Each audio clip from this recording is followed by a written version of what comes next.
Welcome everyone to our 23rd Fireside Chat. I'm Tim Hollick, and with me as always is my friend Joe Zinni. Tim, good afternoon. How you doing today? I'm doing great.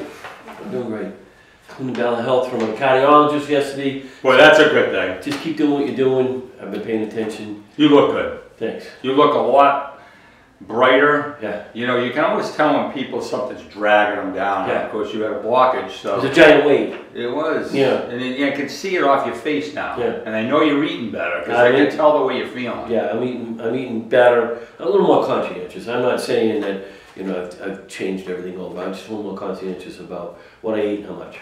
And you know, that is the key in life. It's almost like we just talked about upstairs in our meeting, you know, business. Yeah. You have to pay attention. Yes, you do. Attention to detail, and that's what you're doing right now. If you don't...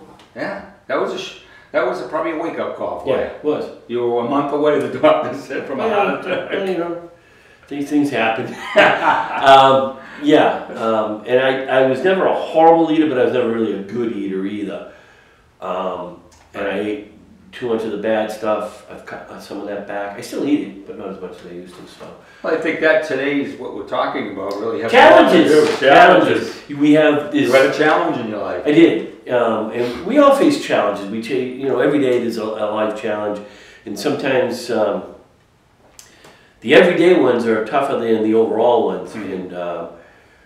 But we talk about life, we talk about business, and I know in business you face challenges every day, as you do in life. Tell us about the challenges. How do you view challenges in life? Well, challenges, you know, nobody likes to have them. No. Nobody likes to have them. You know, I equate what we're talking about today to years ago. You know, I've been in business for 40 years, and when I got married, and Gina was young, I was what? I was probably 10, 11 years in business. And I remember my wife calling me during the day and asked me, what am I doing? And I'm like, well, I'm working. Yeah. Well, what do you need? You know, and then she'd be upset about, you know, the washer or the dryer broke down, we got to call a repairman. Well, that's a minor challenge. I was in the life of my business, and I had dealt with so much stuff. That's minor stuff. You pay somebody to get it done. Right. Let's not focus on that. So challenges are basically things that aggravate you. Nobody wants them. They can get bigger. So as you progress in life, of course, the bigger ones you worry more about than the small ones. So challenges can be either one. So that's how I look at it. You know, it's funny you brought it up. There's a I would consider a life challenge would be how does it's going to affect me 6 months, a year, 5 years from now. A smaller challenge is, can we get this taken care of right away? And these are the different pieces. I mean, there's good challenges and bad challenges. I mean, there's challenge you do every day and you challenge yourself. But when you run into a life's challenge, how is it going to affect the future? That's right. And I think that's what you're getting into when you talk about business. You're worried about how to keep, you know, the doors open, and you come up with a small challenge of a flat tire or a broken wash machine. Yep. You know, you got to put everything in perspective. And I've watched you, and you do that. You're able to prioritize the different challenges that come in every day. Yeah, you have to. Because if you don't, mentally, you're going to exhaust yourself. I look at challenges as something more like, what's our solution?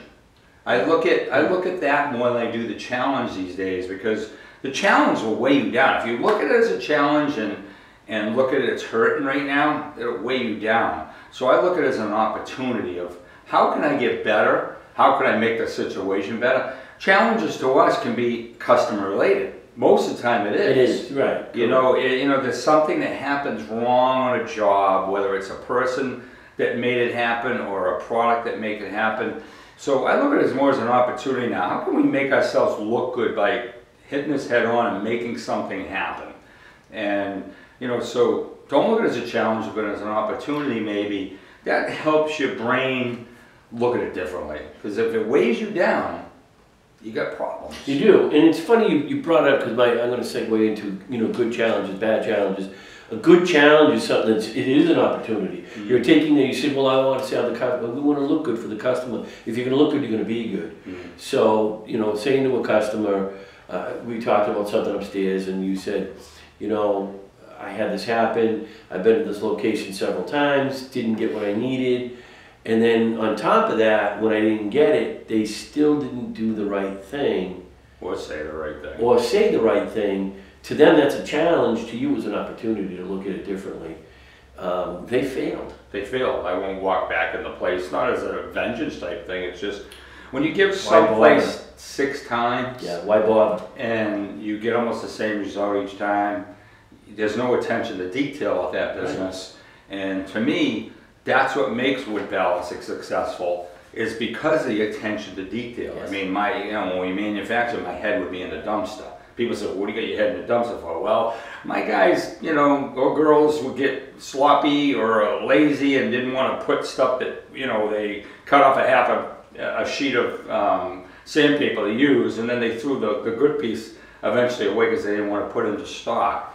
That's attention to detail. That's what makes us better people also. People look at it as, well, I'm being cheap. Yeah, the first part of my head was thinking, I know what that costs. So you just threw away $2.50, or you threw away that scrap waste that we could have made a part out of and thrown it into stock that we grab all the time. Right.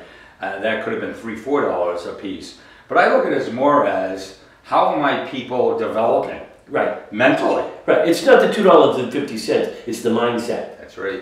The mindset has to be like an owner. Yeah. Because every time you toss something away, that's like taking money and throw it away. So look at the longevity of the business at the end of the year. We want a profit. You want part of that profit. It's a mindset thing. So I look at it both ways, but it all comes down to attention to detail. It does. Cleaning this place twice a week is attention to detail. Yes, it is. The showrooms have to look good. I don't like dust everywhere. I don't like them collected in a corner. I don't like messy countertops and dirt. You can see the dust. That's why we pay somebody twice a week, because it's the attention to detail. Right, so, it's not the dust, it's the mindset. It's staying ahead of that, so your customer, when they walk in and go, okay, well, how much business are they doing? They can't be doing an awful lot of business if they got 3 weeks of dust on their countertop. That speaks to the customer. Well, that's why I brought it up, because it becomes a challenge somewhere down the line. Sure. Where somebody's angry about something about the business, right, or something else happens and makes it a challenge. So, there is preventive maintenance to bring challenges that you have control over if you pay attention to detail. That is a challenge you have no control over. Correct. But you want to keep it so that you are in control. That's right. You want to keep it your challenge, as much as you can. Challenge, right? Because you want to keep it as an opportunity. You got bad challenges. It happens all the time. We have a bad challenge, be it an angry customer, or you've got end of year coming up, and you've got all these things going on. Mm-hmm. You've got a bad challenge or several bad challenges. How do you look at that? Again, I always look at it as more of an opportunity, so it doesn't weigh me down. But I have to, when I go to a challenge, that's the mindset, but the next step is, okay, let's understand it. Yeah. If you don't understand it, you don't know how to come up with something to fix it. And I think people, that's where they lose out, because they don't look at the facts. Let's not look at the emotions of the challenge, let's look at the facts. I think that turns it into a bigger challenge when it gets emotional. We talked about that a little while ago too. Mm-hmm. Keep it up front, keep it up to what's real, keep it up to what's the fact is, and when you talk about an opportunity, you're going to try and take this bad and turn it into a good. That's right. It's the only way you can. Nobody likes challenges and nobody likes to face them, and the customer on the end doesn't like to have them, but unfortunately it's part of business, it's part of life. It is. There's challenges on jobs that sometimes have nothing to do with me, but I still have to work on it to figure out what's going to make our part go better, because that challenge actually put a road obstacle in front of us. Yeah, and I used to work for a guy years ago, and we talked about a piece of equipment that was in a guy's restaurant, and he saw it, didn't look good, wasn't blah blah blah, and he said, but no matter what, and somebody said, well, that's not our problem, it's in their store. It is our problem because our name is on it. That's right. And when your name is on something, you own that at all times. Whether you sold it yesterday or when you sold it 20 years ago, that's right, your name and your reputation is still on there. That's right. And that's attention to detail too. It is, absolutely. So it might not be your challenge, but you still have to deal with it. Sure. Because it's still affecting you, and some people, they're hot-headed, egos get in the way, and they say, that's not my problem, I don't need to deal with it. Well, it will become your problem again. It'll set up other challenges for you down the line. Hey, that's a great analogy. You're right. You fix it now. Yeah. Get rid of that challenge so that the ones that come up, the new ones, you can deal with them. if you put a challenge aside, it's going to come back to bite you. That's right. It's just, you walk a batter or two batters in an inning, it's going to come back to haunt you at some point. That's right. So you might get out of it one end, but the next year you do it, you're not going to get out of it every you're not time. going to continue to get out of it. You got to figure out what's, again, look at it as an opportunity to shine, an opportunity to make something better. If you put that in your mindset to begin with, it doesn't weigh you down. Like I said, challenges weigh us all down. And as I get older, it's tougher to face challenges myself because the patience level sometimes, it's like, why do we keep coming to this challenge? What are we doing to stop it? A challenge could be somebody else causing that challenge, but I just say, are we doing anything wrong that maybe trip them to have it happen? So you always look at yourself first. Absolutely. And I think we become better. And people don't realize as you go through the stages of each thing that you go through, you learn so much more. And you might find a golden gem in there to say, wow, we've been causing that. And the idea behind that is to fix it. So you got people that, you talk to every day, put your posts out there, and you got people that are just kind of down on their luck or down on themselves right now. And they say, Tim, how do I handle my challenges? What is it that you do that maybe I can institute to make me better at handling my challenges? What would you tell them? First thing, don't take it personal. Right. We talked about that earlier. Some people get upset because Yeah. they take it personal. Right. You can't take it personal. No. Again, like I said earlier, don't look at it as a challenge, look at it as an opportunity. Right. So that's the first two mindsets you have to have, because it's like anything else. You go on a date for the first time and you put bad in your mind as soon as you see that other person, it isn't going to go good from then on. Nope. So it's the same with a challenge. You have to put the mindset the right way and then start to look at facts. Break it down, get rid of the emotions. It could be a challenge where people are angry at you. We get that a lot in what we do. Right. Our customers get angry, not a lot, but more than I like to see sometimes. It could not be our problem, but they want it to be our problem. So we have to be part of it.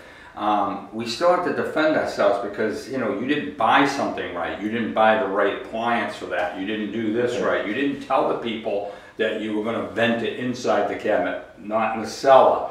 You said you were going to do it in the cellar. That's a challenge we went through recently, and it was tough because the customers, especially the wife, doesn't want to acknowledge that really it was her fault. It doesn't matter if it's her fault or not. It's still their challenge. It's a challenge and I have to deal with, because no matter what, we become the Antichrist for something that they didn't do right. Correct. On something we have nothing to do with appliances, but it became our challenge, and it became, we don't want a complete angry customer. It's been quite a few emails to get it to the point it's at right now, to not get hot-headed back, and then when they become hot-headed even more, you have to point that out, that you're not making the situation any better. Correct. You cause a nervousness, you cause an anxiety with people that keep getting involved in your job, and yelling at us doesn't get anything, or downing a company for no reason doesn't get anybody anywhere. So I had to become in the email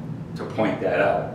Do you like to talk to customers in a certain way? I would like to really have gotten mad, but I still have to keep my professionalism. Absolutely. And I have to point out things you're doing are causing a lot of the problems because you're making people nervous. Because you're yelling, anything that goes wrong on the job, whether it's got to do with us or not, you're yelling. That doesn't help any of us. No, and I think what happens is then you've created a different challenge, and the challenge is to now, while you're defending yourself, you're going to do it professionally. If you're not doing that, now you've got the customer not only angry, very despondent, and they're going to move on, and you don't want to do that. Yeah, you can't have it, because no matter what, you're in the job until the end. Absolutely. You still want a happy customer in the end, and hopefully most of our customers become happy at the end. Maybe not at the very end at first, because the emotions have tied them up. Yes. But I gotta say, most of the time down the line, they start talking to you nice again, how's things going? And it really, if we didn't handle the challenge right and have the right mindset, we wouldn't get that eventually. No.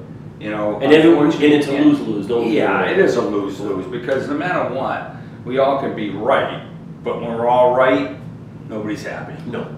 So you have to look at it differently. Do we get emotional too? Of course we do. We don't like to be badgered by it like that. We don't like our name you know, brought through the mud No. for something that this is normal in our trade.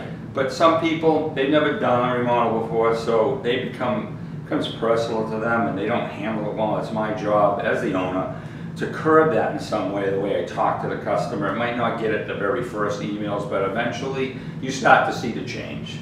And they get what you're trying to do for them. I'm just trying to get out of this job for you so you're happy. Yeah. And we've done our job in any way. Anything that went wrong, we made up for. That's all I can tell people. I can't be a magic man. I can't predict when a challenge is going to come because of a product, because of delivery, because of the appliances weren't ordered right, because of this, because of that. I have no control of that, but I have to sit there to get it to the end of the job, so at least people are happy. But you accepted the challenge, and I think that's the first thing you need to do. Accept the challenge and then figure out what you're going to do from there. That's right. Next week, very good topic that you came up with, and I really like this. Motivation as a tool. Right. Motivation is not the victory. It's a tool. It's a tool. To get you there. We're going to teach you how to use it. Sounds good. Thank you very much. Have a great day, everyone.